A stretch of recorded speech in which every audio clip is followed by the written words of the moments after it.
하나님 말씀은 여호수아 3장 1절에서 8절까지 말씀입니다. 여호수아 3장 1절에서 8절까지 말씀. 찾으셨으면 다 같이 여호수아 3장 1절에서 8절 한 목소리로 합독하겠습니다. 또 여호수아가 아침에 일찍이 일어나서 그와 모든 이스라엘 자손들과 더불어 시딤에서 떠나 요단에 이르러 건너가기 전에 거기서 유숙하니라. 사흘 후에 관리들이 진중으로 두루 다니며 백성에게 명령하여 이르되 너희는 레위 사람 제사장들이 너희 하나님 여호와의 언약궤 매는 것을 보거든 너희가 있는 곳을 떠나 그 뒤를 따르라. 그러나 너희와 그 사이 거리가 2000규빗쯤 되게 하고 그것에 가까이 하지는 말라. 그리하면 너희가 행할 길을 알리니 너희가 이전에 이 길을 지나보지 못하였음이니라 하니라. 여호수아가 또 백성에게 이르되 너희는 자신을 성결하게 하라. 여호와께서 내일 너희 가운데 기이한 일들을 행하시리라. 여호수아가 또 제사장들에게 말하여 이르되 언약궤를 메고 백성의 앞서 건너라 하매 곧 언약궤를 메고 백성의 앞서 나아가니라. 여호와께서 여호수아에게 이르시되 내가 오늘부터 시작하여 너를 온 이스라엘의 목전에서 크게 하여 내가 모세와 함께 있었던 것 같이 너와 함께 있는 것을 그들이 알게 하리라. 너는 언약궤를 맨 제사장들에게 명령하여 이르기를 너희가 요단 물가에 이르거든 요단에 들어서라 하라. 아멘. 이제 본격적으로 여호수아는 가나안 정복 전쟁을 위한 실행 지침들을 준수하기 시작합니다. 자, 1절을 한번 보겠습니다.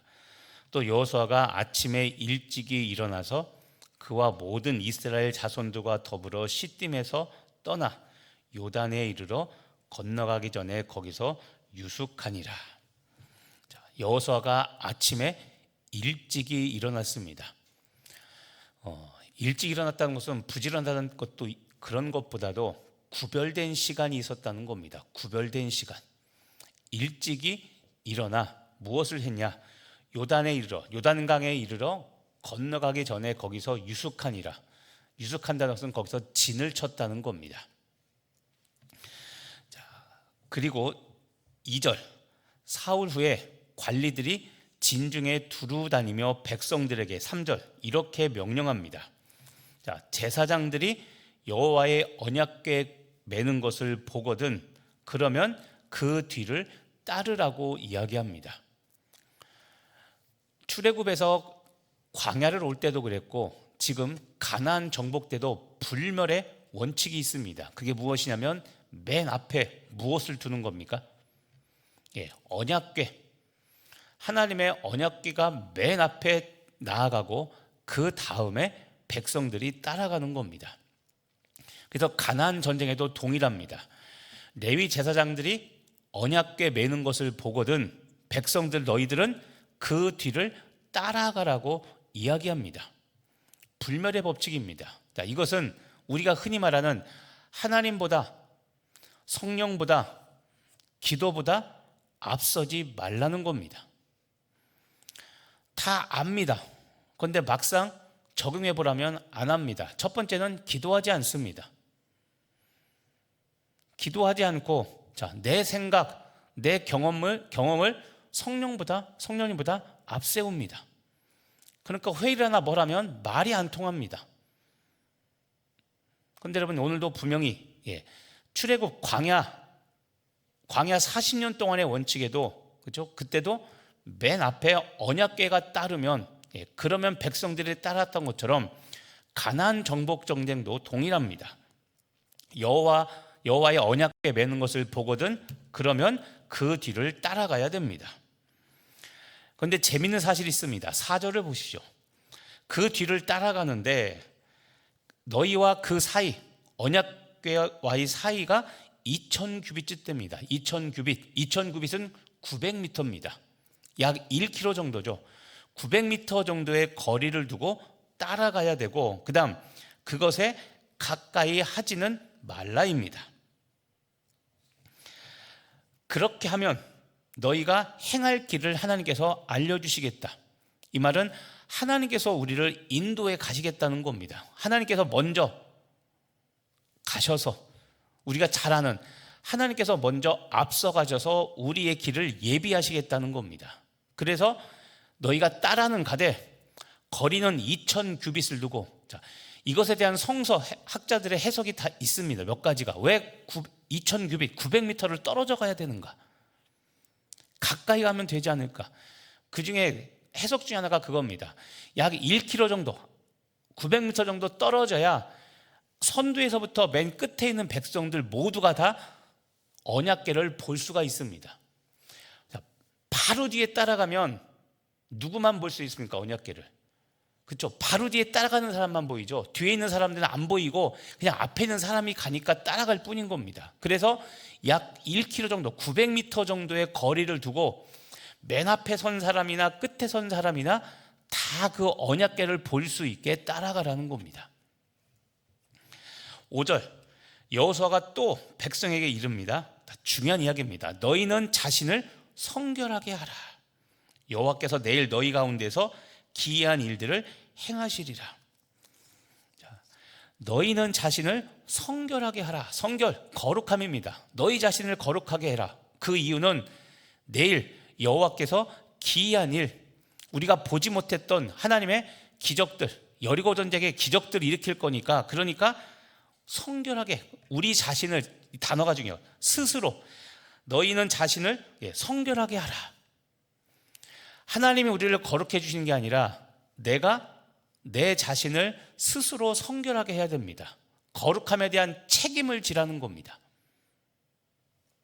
6절, 여호수아가 또 제사장들에게 다시 한번 말합니다. 언약궤를 메고 백성의 앞서 건너라. 곧 언약궤를 메고 백성들 앞에 나아가라 라고 명령합니다. 그러자 7절, 여호와께서 여호수아에게 말씀하십니다. 내가 오늘부터 시작하여 여호수아 너를 온 이스라엘 목전에서 크게 하여, 자, 이스라엘 목전에서 크게 한다. 1장에서 모세가 죽고 나서 여호수아에게 이제는 리더십이 이양이 됩니다. 그리고 나서 아직 여호수아가 보여준 것은 없습니다. 그런데 하나님께서 이제는 너를 온 이스라엘 백성들 목전에서 크게 해서 내가 모세와 함께 있었던 것 같이 너와 함께 있는 것을 그들이 알게 하겠다. 이제는 리더십으로서 본격적으로 세우시겠다고 하나님께서 말씀을 하십니다. 그래서 8절, 너는 언약궤를 맨 제사장들에게 명령하여 이르기를 너희가 요단 물가에 이르거든 요단에 들어서라. 요단에 들어서라는 말은 요단강에 발을 디디라는 겁니다. 자, 이게 오늘 말씀의 대략적인 내용입니다. 오늘 우리가 주목해서 볼 구절 두 개가 있습니다. 그게 무엇이냐면 3절과 6절에 있는 제사장들이 언약궤 매는 것을 보거든 백성들이 따르라는 겁니다. 6절에서는 제사장들에게 말하기를 언약궤를 메고 백성 앞에 서라, 백성의 앞서 건너가라라고 말하고 있죠. 이 9절과 5절, 너희 자신을 성결하게 하라는 이 명령입니다. 자, 제사장들에게는 언약궤를 앞세워 나아가라, 건너가라라는 것과 백성들에게는 너희 자신을 성결하게 하라라는 이 두 가지 명령을 여러분 주목해서 보시길 바랍니다. 자, 언약궤가 있죠. 언약궤가 앞서가는 것, 언약궤가 백성들 앞에 앞서가라는 것은 이런 의미입니다. 이 전쟁이 하나님께 속해 있다는 겁니다. 구약에 보면 이런 표현이었죠. 전쟁은 누구에게 속한 것이라고요? 하나님께. 자, 이 말이 뭡니까? 전쟁이 하나님께 속했다는 것은 여러분, 하나님을 이길 사람이 있습니까? 없습니까? 이 세상에 없죠. 그러니까 전쟁이 하나님께 속했다는 것은 이 전쟁은 반드시 승리한다는 겁니다. 이 말을 다른 말로 하면 전쟁은 하나님께서 주도해 가신다는 겁니다. 하나님께서 주도하신다는 것은 이스라엘의 군사력, 이스라엘의 전략, 이스라엘의 어떠함이 승리의 관건이 아니라 하나님에 대한 신뢰, 하나님에 대한 믿음이 전쟁의 승리의 관건이라는 겁니다. 이게 제1의 원칙입니다. 이건 우리들도 똑같습니다. 우리들이 승리하는 삶을 사는 가장 첫 번째 방법은 하나님을 제1의 우선으로 삼는 겁니다. 아까 그래서 이야기했죠. 하나님보다 앞서가지 말아야 되고, 성령보다 앞서가지 말아야 되고, 기도보다 앞서가지 말아야 됩니다. 그런데 여러분, 첫 번째, 그래서 아까 그 얘기했죠. 기도하십니까? 새벽 기도 하시는 분들은 그나마 낫겠지만 절대 자만하지 말라고 그랬죠. 새벽 기도 나오는 것이 우리의 공로일 수 없고, 새벽 기도가 우리의 자랑일 수 없습니다. 하지만 또 분명한 것이 있습니다. 새벽 기도 해야 됩니다. 안 하면 안 됩니다. 그러면서 직분자 되겠다고 말씀하시면 곤란합니다. 양면이 있는 겁니다. 아까도 얘기했죠. 회의할 때 성령보다 앞서지 말고 기도보다 앞서지 말아야 되는데, 회의 때 꼭 기도 안 하는 사람이 큰 소리 칩니다. 제가 제주도 사역 10년 사역할 때 중문에 있는 한 중문 장로교회가 있습니다. 그분이 작년에 은퇴하셨는데 저는 그분 말이 참 진리라고 말하고 믿고 있는 것 중에 하나가 있습니다. 그 목사님이 우리 젊은 목회자한테 꼭 했던 말이 있습니다. 이 목사, 죄송합니다. 직분 이야기해서 기도 안 하는 성도들, 기도 안 하는 장로들 말 믿지 마. 당회 들어가서 기도 안 하는 장로들 말하면 그 말 듣지 마. 그게 여러분, 기도 안 하는 것을 창피 주려는 것이 아니라 그만큼 하나님과의 가까움, 하나님보다 앞서지 않는 것, 그것을 강조하는 이야기죠. 우리로 치면 직원의 사무총회 할 때 꼭 그분 말 그대로 기도 안 하는 것들이 꼭 큰 소리쳐. 그런데 그 인간들 말 따라가면 교회 엉뚱한 데로 가. 그분 좀 직설적인 게 있습니다. 그런데 우리가 그럼 뼈 있는 농담이자 진담입니다. 하나님보다 앞서가지 말아야 되고, 성령님보다 앞서가지 말아야 되고, 기도보다 앞서가지 말아야 됩니다. 그게 언약궤를 메고 제사장들이 먼저 백성들 앞서가라, 먼저 건너가라는 6절 말씀의 의미인 겁니다. 전쟁은 하나님이 주도하십니다. 이 말은 여러분 앞에 여러 큰 어려움과 괴로움, 문제들이 있을 겁니다. 근데 그 문제들을 해결하는 방법은 먼저 하나님께 엎드려 구하고 간구해야 됩니다. 내가 하려고 하는 것이 아니라 내가 능력이 있어도 하나님이 하시지 않으면 나 할 수 없습니다. 하나님이 도와주지 않으면 저 할 수 없습니다. 내 경험이 아니라 이미 내가 알고 있죠. 이런 거 어떻게 하면 된다. 근데 그게 아니라 그거 내려놓고 하나님이 지금 나에게 주시는 지혜, 말씀 없으면 하나님 나 할 수 없으니까 지금 이 문제에 대한 과거 경험, 답을 내가 알고 있지만 하나님 지금 나에게 새롭게 말씀하여 주옵소서라고 겸손히 무릎 꿇고 기도하는 자, 그 사람들에게 하나님은 새 일을 행하시며 문제를 이기게 하시는 겁니다. 아까 그랬죠. 따라가되, 자, 4절에 보면 거리를 2000규빗쯤 되게 하고 가까이 하지는 말라는 겁니다. 자, 이거를 다른 말로 하면 이런 겁니다. 하나님의 거룩함을 침범하지 말라는 겁니다. 따라는 갑니다. 그런데 2000규빗, 약 900m라는 거리를 두고 따라가게 합니다. 하나님의 위엄과 하나님의 권위에 도전하지 말라는 겁니다. 그래서 적당한 거리를 두고 모든 백성이 볼 수 있을 만큼 거리를 두고 따라가라는 겁니다. 거듭 말하면 하나님의 주도로 이루어지지 우리가 넘볼 수 없다는 겁니다. 하나님의 권한, 하나님의 권위를 절대 침범하지 말라는 겁니다. 그 다음 아까 말한 5절, 너희는 자신을 성결하게 하라. 이걸 또 다른 말로 말하면 이런 겁니다. 자, 스스로 성결하게 하라. 여러분, 성결하게 하라는 것은 이스라엘 백성들이 제사, 구약시대 때 제사를 드릴 때 반드시 해야 될 명령입니다. 제사장만 거룩한 것이 아니라 제물을 들고 온 백성도 거룩해야 됩니다. 자신을 성결하게 하는 것은 오늘 이 가나안 정복, 그러니까 요단을 건너가고 요단강을 건너가서 가나안 전쟁을 하는 이 모든 것이 하나님께 드리는 예배라는 겁니다. 그래서 너희 자신을 성결하게 하라는 겁니다. 가나안을 정복하는 것, 이것은 우리들에게 주신 비전이자 사명입니다. 그런데 비전과 사명을 이루려면 내가 내 자신을 성결하게 거룩하게 하는 거룩함의 책임도 나에게 있다는 겁니다. 이게 우리 웨슬리 신학의 특징입니다.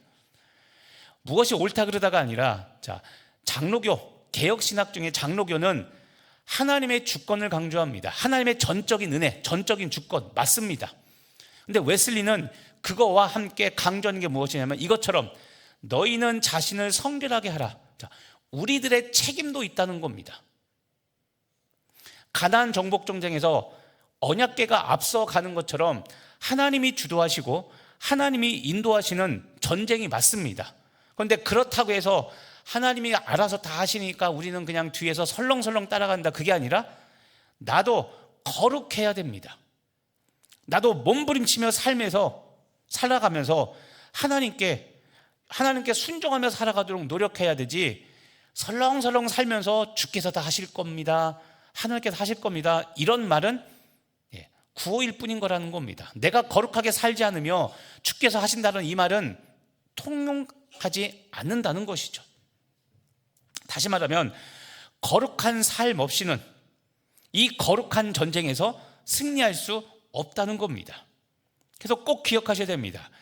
기도만 하고, 새벽 기도든 무엇이든지 예배는 꼬박꼬박 나오고, 새벽 기도는 꼬박꼬박하고 모든 예배 다 참석하는데 거룩하게 살지 않으면 기도 응답 안 됩니다, 여러분. 그래서 제가 얘기하죠. 새벽 기도 하시는 분일수록 누구보다 부드러워야 됩니다. 부드럽다는 말은 예수님 닮으셔야 되는 겁니다. 뼈 있는 농담이자 진담이니까 잘 들으십시오. 교회에서 기도한다는 사람 치고 고집 세지 않은 사람이 없습니다. 왜 그럴까요? 참 신기하지 않습니까? 교회에서 기도한다는 사람 치고 자기 성격 없는 사람 없습니다. 참 신기합니다. 여러분, 기도하면 하나님의 마음을 알아서 더 마음이 부드럽고 더 융통성이 있고 더 사랑이 많아야 되는데, 기도한다는 사람 치고 센 사람이 없습니다. 세지 않은 사람이 없습니다. 이게 참 신기한 거 아닙니까? 그래서 제가 그랬죠. 미리 말씀드렸죠. 뼈 있는 농담이라고. 근데 진짜 돌아봐야 됩니다. 예배를 많이 드리고 자주 드리고 새벽 기도 빠지지 않고, 우린 이런 것이 우리의 신앙을 보여드리는 자랑이라고 생각한다면 큰 오산입니다. 기도 많이 한다면 겟세마네 동산에서 기도하시던 예수님의 모습 닮아야 될 거 아닙니까? 내 주장이 아니라 주의 뜻이라면 나 꺾고 내 모습 꺾고 자기 부인하고 십자가 져야 되는데 십자가는 없고 그분의 모습만 있습니다. 이게 여러분들의 모습이라면 우리 다시 돌아봐야 됩니다. 너희는 자신을 성결하게 하라. 이게 여리고 전쟁을 포함한 가나안 정복 전쟁의 중요한 승리의 핵심 키워드입니다. 정리하면 이런 겁니다. 이 두 가지 명령, 언약궤를 메고 백성 앞에 건너가라, 백성 앞에 서라는 이 말씀, 그리고 너희는 스스로 성결하게 하라는 이 두 가지 교훈이 주는 것이 무엇이냐면, 여러분, 하나님의 역사는 순종과 성결 없이는 이루어지지 않는다는 겁니다.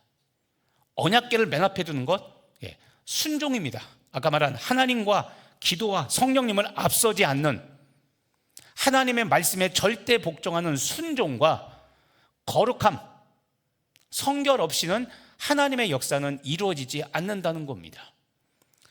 또 이야기합니다. 오늘 이제 말씀 끝나면 뭐 기도하시겠습니까? 열심히 또 기도하시겠죠. 그런데 여러분, 기도하는 것만큼 중요한 게 있습니다. 기도 끝나고 여러분의 집, 가정, 여러분의 직장, 여러분이 속한 목장, 여러분의 사역팀에 돌아가서, 남녀 전도에 돌아가서 거룩하게 사는 겁니다. 나를 드러내는 것이 아니라 나는 죽고 예수로 살아야 됩니다. 그래야 응답이 되는 겁니다. 그래야 나를 통해 하나님의 역사가 나타나 주변에 있는 사람들이 나를 통해 하나님이 살아계신 것을 알고 예수를 믿게 되는 겁니다. 그게 가나안 정복이죠. 승리와 성공은 하나님의 말씀에 순종할 때, 그리고 우리가 거룩하게 살려는 노력이 있을 때, 그때 우리는 삶에서 승리하고 기도 응답이 이루어진다는 것, 이것이 오늘 말씀이 주는 교훈입니다. 오늘 8절에 하나님이 여호수아에게 이렇게 명령하죠. 너는 언약궤를 맨 제사장들에게 명령하여 요단 강물에 이르면 요단강에 들어가라고 발을 내디디라고 말하죠. 여러분, 언약궤를 맨 제사장들이 요단강에 발을 내딛기 전에는 요단강 물이 절대 멈추지 않습니다. 우리 예전에 말씀했지만 이때 요단강 물을 건너야 되는 때는 요단강이 가장 범람할 때입니다. 물살이 가장 세고 수심이 가장 깊을 때입니다. 그런데 그때 언약궤를 메고 들어갑니다. 그러면 빠져 죽기 가장 좋은 때입니다. 이 말은 선두에선 언약궤를 맨 제사장과 장로들, 믿음이 없으면 할 수 없다라는 겁니다. 하나님의 역사가 일어나려면 내가 거룩함에 순종해야 된다는 것 기억하시고, 오늘 기도만 열심히 할 뿐 아니라, 기도 30분 했다면 절반 15분만 하시고 삶으로 돌아가 15분 동안 화평하고 사랑의 메시지를 전하고 거룩함을 행하십시오. 그래야 하나님이 여러분의 삶 가운데 역사하십니다. 말씀을 정리하고 오늘 말씀을 여러분의 삶에 정해 보시길 바랍니다. 여러분이 건너갈 요단강이 있습니다. 이 말은 여러분의 삶에 장애물이 있다는 겁니다. 문제가 있다는 겁니다.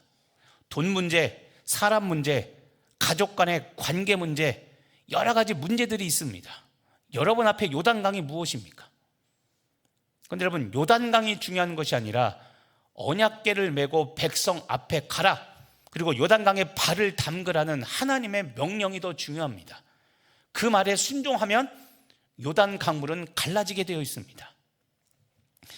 요단강이라는 장애물을 앞두고 여러분, 내가 순종해야 될 것이 무엇인가 돌아보십시오. 순종해야 될 것이 무엇인가. 그리고 하나님의 일, 하나님의 역사를 위해서 내 스스로 내가 자신을 거룩하게 해야 될 것이 무엇인가, 내가 내 육신과 싸워 이겨야 될 것이 무엇인가를 돌아보라는 겁니다. 그거 없이는 하나님의 영광 나타나지 않습니다. 말로만, 회의 때 하는 말로만 하는 좋은 이야기들, 그럴싸한 이야기들, 아까 그런 얘기했죠. 기도하지 않으면서 그런 말 아무리 해야 소용없습니다. 미안하지만 우리가 주님 앞에 똑바로 서야 됩니다. 오늘도 두 가지 말씀, 두 가지 명령, 언약궤를 앞세워 나아가라는 이 말씀과 자신을 성결하게 하는 이 말씀 앞에 오늘도 하나님의 영광 드러내는 여러분 되시기를 예수님의 이름으로 축복하며 기도합니다. 기도하겠습니다. 하나님, 오늘 내 앞을 가로막고 있는 요단강이 무엇입니까?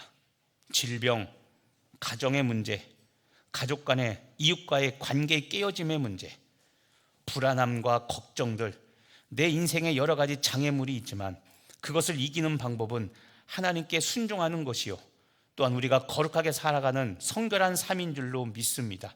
하나님, 오늘도 우리가 주님 앞에 서서 내 자신을 성결하게 하는 우리 성도들 되게 하여 주시옵시고, 주의 말씀에 순종하여 오늘도 주께서 하시고자 하는 그 일을 나를 통해, 우리 교회를 통해, 우리 가정을 통해, 내가 속한 목장과 사역팀과 남녀 전도회를 통해 순종하는 사람, 그리고 성결한 거룩한 사람을 통해 오늘도 하나님의 역사가 이루어지게 하시고 하나님의 일들이 이루어지게 하여 주시옵소서. 언약궤를 메고 요단 강물에 발을 내딛기 전에는 요단 강물이 멈추지 않았던 것처럼 하나님, 내가 순종해야만 하나님의 역사가 시작된다는 것을 기억하고 내가 오늘 나에게 주신 사명과 비전과 부르심을 위해 내가 무엇에 순종해야 될지, 엄청난 큰 일이 아니라 삶의 작은 일부터 먼저 순종하는, 그래서 하나님의 역사가 이루어지게 하는 순종의 사람, 순종의 교회, 순종의 가정 되게 하여 주옵소서. 감사드리며 예수님의 이름으로 기도합니다.